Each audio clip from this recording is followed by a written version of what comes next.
Hey guys, welcome to Brian's Man Cave, episode 9. Today I'm going to be talking about handheld games and, well, really mini arcade games, or whatever you want to call them. These things came out probably late 80s, a lot of these anyways came out late 80s, mid 90s, en masse of course.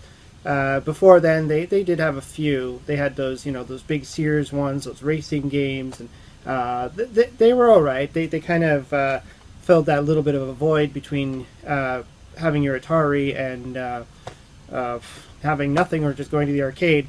But specifically the ones I'm talking about are the ones that kind of came out in that 80s, 90s phase when things like Super Mario Brothers were the big thing. And even before then when these ones here, like the full Game & Watch series where they had like Donkey Kong. This one, I kind of like this one, but it's not, the box isn't very appealing. But I do kind of put it out in my man cave anyways because the game's kind of fun.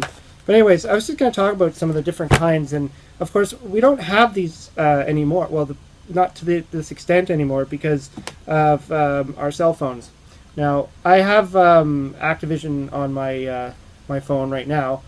Just to kind of show you, I can pretty much scroll through, and I have so many different classic Atari titles I could play on my phone. There's Pitfall. Now these are great. I mean, this is perfect because you can carry them all in your pocket. You don't have to worry about switching to all these different pieces of plastic. Now, the one thing I got to say that I don't like about this is the touchscreen. I mean, Pitfall's not too bad, but you get into games like Stampede or anything that requires a lot of quick movements and stuff. I find that the touchscreen's a little bit hard to use. I don't know if everybody else has this problem, but definitely I always found that playing it on the touchscreen was difficult. I would play certain games on this and then go and play it on my real Atari and then realize how much better I actually am on the real Atari, only because of the touchscreen. But I mean, that's a small problem. I mean, you still get to play Pitfall on your phone, which is cool. So earlier on, much earlier on, when the Game & Watch system came out, I went and I picked up a couple because I thought, hey, I could play like things like Super Mario Brothers on the go. And we would buy these things to typically bring them to school.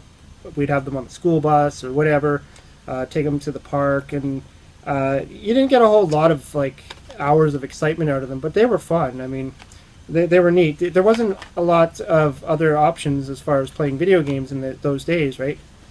But then, so those are just the Game & Watch, and there's lots of them. I mean, excuse my region. I have like one of the really older ones, which is this one's called Parachute. Very simple game. You're just kind of moving your guy back and forth, collecting things. But these were the earlier example, and these were fine. I don't know what the point of making them a watch was. I guess they thought people would actually use them as a watch or a clock or something. It even has a little stand on the back. This guy right here, so you can kind of like lean it. Why anybody would do that is beyond me, but whatever. So anyways, these things kind of morphed into the more, I'm sure a lot of you grew up in the Nintendo days. The Tiger Electronics came out. And these things kind of flooded the market like crazy. It was just a big marketing blitz of these games that just kind of all showed up. I have two examples here, Karnov and Gauntlet.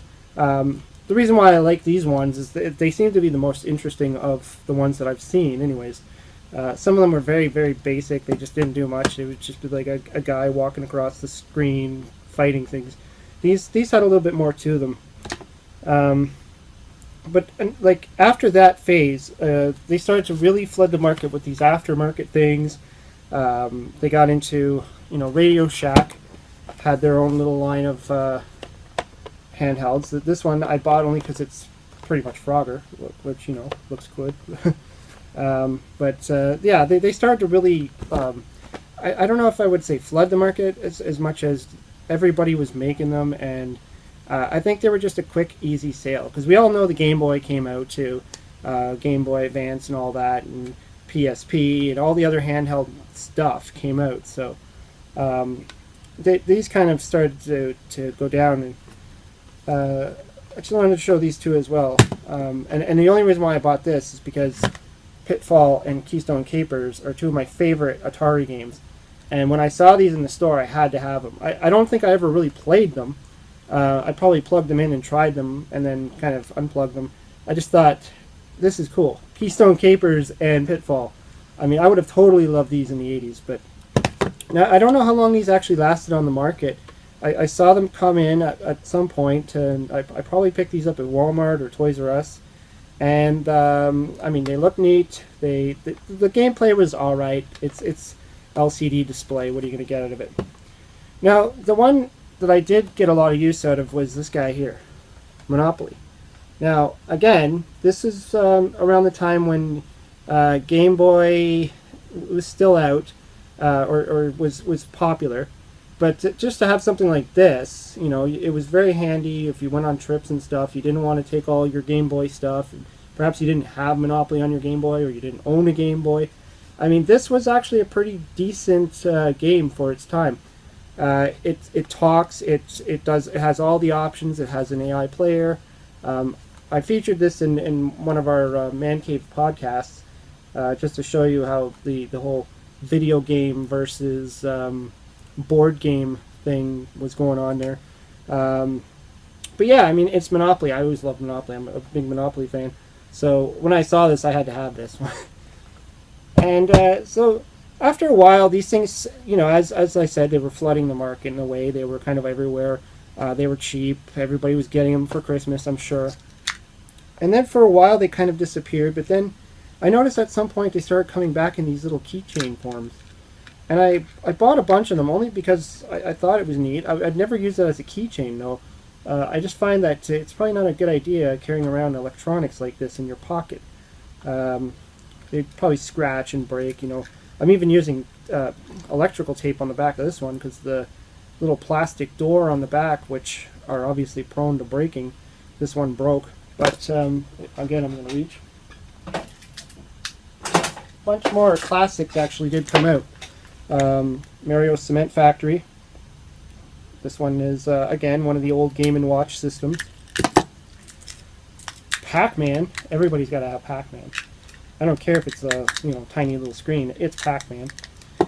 And Donkey Kong Jr., which, it's an okay game. I mean, it's nothing like the arcade version, but I mean, what are you going to expect on a screen, you know, this big? This is like, what, an inch by an inch and a quarter?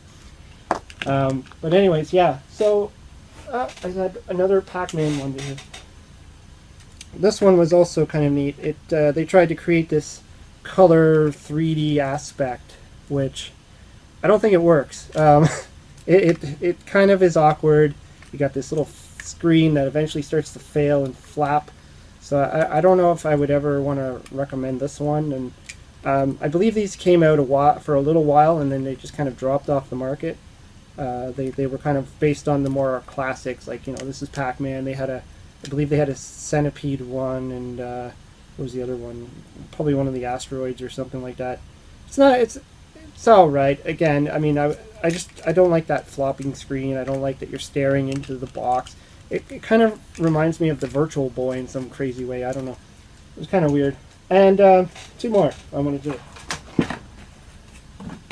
These guys, sorry, these are all shoved into my man cave. I mean, I just found ways to kind of display them because I thought they've been sitting in a drawer for years. I like them. I like to look at them. I might not play them anymore, but they're nice to look at, and they're kind of interesting to like their artwork on them, and hell, maybe I'll play one eventually. But I just want to show another one of those knockoff ones that I was talking about. Mighty Kong, obviously, is trying to be Donkey Kong. That's the only reason why I bought it. And it does kind of have that kind of Donkey Kong play to it. I don't know if you could see that, but it was a little, you know, it was $10, so why not? This one was a gem. I found this in a thrift shop for $1. That's Zelda. Now, this is one of the Game & Watch ones. Great condition, too. I mean, there's nothing wrong with it. The only complaint I had was whoever worked in the, I don't know if this was Value Village or Goodwill or what, I don't know. But they decided to write on it. You'll see there's like a 1 there. They decided to put a $1. So whoever priced this, obviously they didn't know what they were doing. and they kind of almost ruined it with their I could probably get it off, but I don't know. But it's still it's Zelda. I mean, this is an awesome game. I haven't actually priced this guy out, but I'm sure it sells for a lot more than $1. Maybe people could actually let me know. I'm sure I can go digging around for the price on eBay and stuff. But these things, I'm sure they go up and down with the market. But anyways, yeah, I just wanted to show off some of this little collection and just say how neat it is that you can kind of, well, the way I kind of display them in my man cave, I just kind of put them up and let them sit there. And people will probably come in and be like, oh, cool, you got that game? Oh, you got that game? Cool. Now, the downside, too, is they all need batteries. These are all AA's, not a problem. These guys are all the little watch batteries. Even these guys, they got their the same specific kind of battery. So yeah, that's a pain. But they are what they are, and they're mini handheld games. I probably wouldn't buy any more if they started selling them again. Maybe, just maybe, if it really looked cool, if it was something really like, if it was like a better version of the Donkey Kong or something, maybe. But no, I mean, these things have run their course. We have our phones, we have our Game Boys, but they're nice to look at, and they're definitely a good addition to your man cave. So yeah, let me know if you have any of these and which ones you enjoyed to play with or trade or do whatever you had to do with them. Thanks for watching. Don't forget to subscribe and leave some comments. Talk to you then.